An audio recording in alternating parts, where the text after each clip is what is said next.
Hey, it's Brian here. And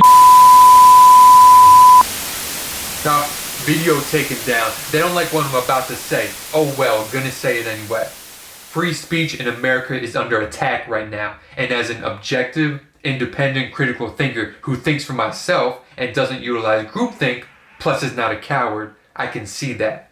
So today I saw a YouTube video, link in description to it, that explains that a group named Walk Away was banned from Facebook and the campaign's leaders and volunteers were deplatformed from social media too. So this group features video testimonials from everyday people on why they walked away from the Democratic Party pretty much. There's 500,000 people in the group and no evidence of any violence or negativity from them to my knowledge. I've seen many of their videos, just like I've seen many videos of people explaining why they are pro-Democrat or anti-Trump or anti-Republican, since I expose myself to all perspectives. And never did I get the sense that the video should be taken down, or let alone that they were even overly negative in nature. The page is not even pro-Trump or conservative. It's just a page questioning some Democratic leaders and ideologies. From my research, it appears there was no actual reasoning for censoring the page other than a suspicion the group would influence people negatively. And this is not an isolated incident. Really, the past few years and months, particularly recently, I've noticed many instances of government officials advocating for and working with big tech companies to back additional censorship and silencing of ideas of those that simply don't agree with them and fit a specific narrative. And they often mask this by communicating a false reason bred from assuming intentions or creating context that doesn't exist. So this phenomena has been growing, and I'm here to say that is wrong, and I stand against that because it discourages free speech. And I'm not necessarily talking about legally, since they are private companies, but in reality, it discourages free and open dialogue. It's one thing to ban a user of social media for directly inciting violence by saying something like, go punch or harm this person, or harassing someone or something like that. And upon hearing that a user or group is banned, you may assume it is because of that, but do your own research. I've often interpreted it's not that at all, but it's just that they have ideas that aren't in alignment with perhaps mainstream narrative or specific government individuals or the far left, as some say. And what's funny but sad too is that often these same government officials and people who encourage the silencing or banning of voices proclaim to want peace, tolerance, and open-minded or courageous conversations. Yet it's just a facade, because they really just want to control the conversation in reality, and considering that riots are often the language of the unheard, most are well aware that silencing voices they disagree with will not lead to peace and less tension, but most likely the opposite. The only unity they want is if you fall in line and say what they want you to say. That's not free speech, and that restricts people's authenticity. If you are not negatively affecting someone directly, harassing, calling for specific violence, etc., you have a right to share your opinion and shouldn't feel shame for doing so. And for those who don't view this as an attack on free speech and open dialogue in this country, think of an equivalent example that affects another side perhaps.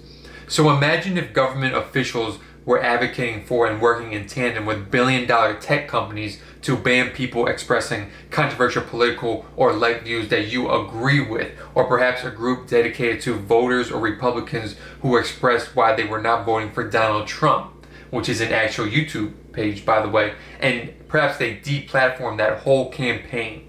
This would be equally terrible, and it shouldn't take me even pointing out an opposite example for you to understand the severity of what's going on, because people should instinctually see right as right and wrong as wrong, regardless of who or what group the wrong is done to. Even think of an equivalent scenario tied to Donald Trump.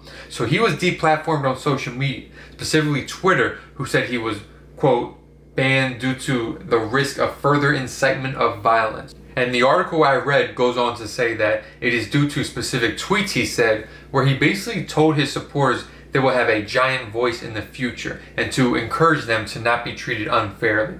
Also, during his speech a few days ago, he encouraged protesters to march to the Capitol and stand strong.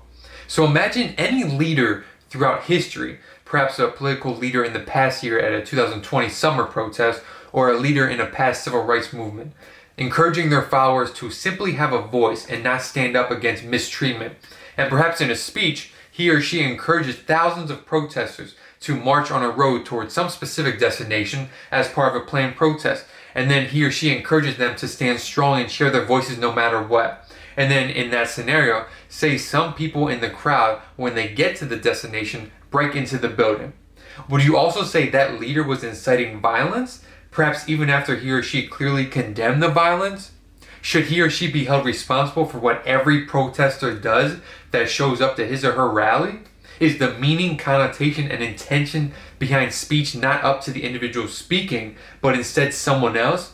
That's a very dangerous precedent and slippery slope right there that I strongly disagree with. Many people nowadays talk of wanting to be on the right side of history. Yet sometimes these same people don't see a problem with the silencing of certain voices like I am discussing.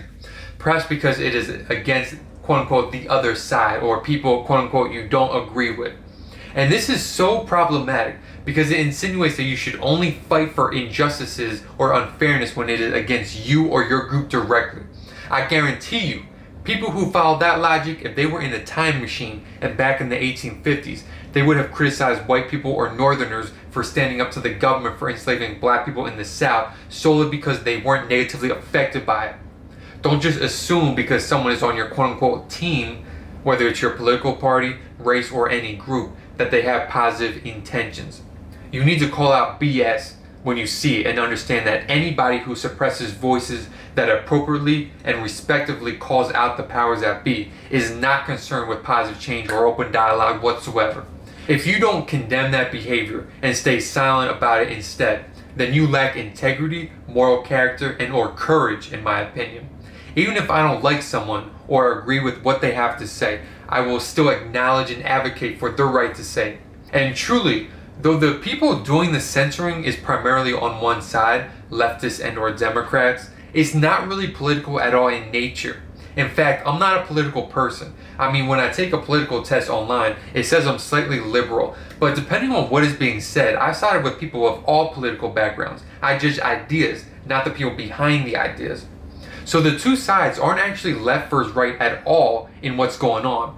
It's the power-hungry people in the government and or companies with influence, the sinister people that encourage those in power, and the brainwashed people that tag along with all of them, versus everyone else. Those are the sides. Be clear on that. It's about control. And I guarantee you, if Facebook, Twitter, and some of these politicians calling to silence anyone that opposes specific ideas they have were around in the 1950s and 1960s, they would try to silence civil rights leaders like Martin Luther King Jr. and Malcolm X too. I mean, those leaders had, along with hundreds, maybe thousands of other people during that time period, the FBI tracking them, taking them out of context, doing all that stuff then. Similar stuff to what I'm seeing right now. One example, labeling a group like the Proud Boys white supremacists or far right, when if you actually research them, look into them, hear their leaders speak, they're not even politically affiliated at all. And the organization has nothing to do with race whatsoever. The members are not even predominantly one race. Also, Muhammad Ali opposed being a part of the draft to serve in the Vietnam War. He opposed the forces with power. I guarantee you, if he was alive today doing something like that, big tech would censor him too for going against the mainstream narrative. I tell you, right now I'm seeing history in some ways repeat itself, and just like before, people are blinded to it when it's happening.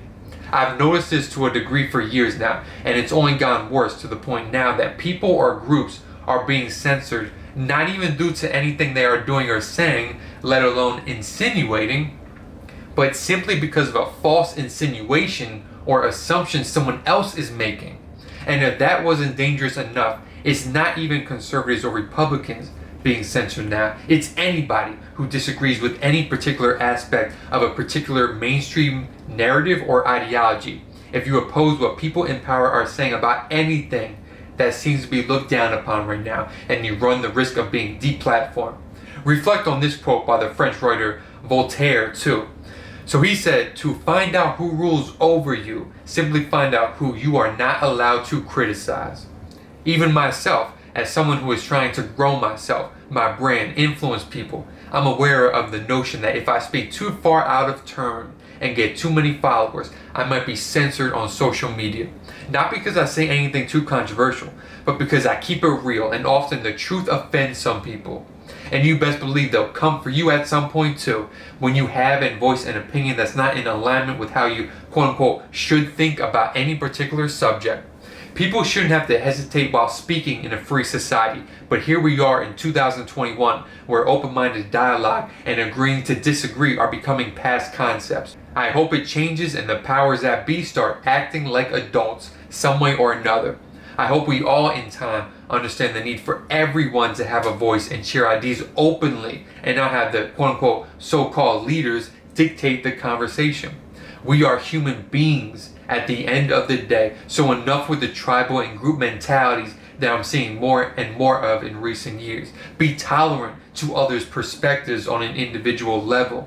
I want my son and future generations to not live in an America where there is suppression of self-expression, where the intention of your speech is defined by someone else, where differing opinions is not allowed, and where people in power can control and distort narratives. Therefore, I walk away from and condemn the BS, the silencing and censoring of voices that is going on right now, and I encourage you to do the same. Walk away. Let's open up the dialogue. Share the message and share the video.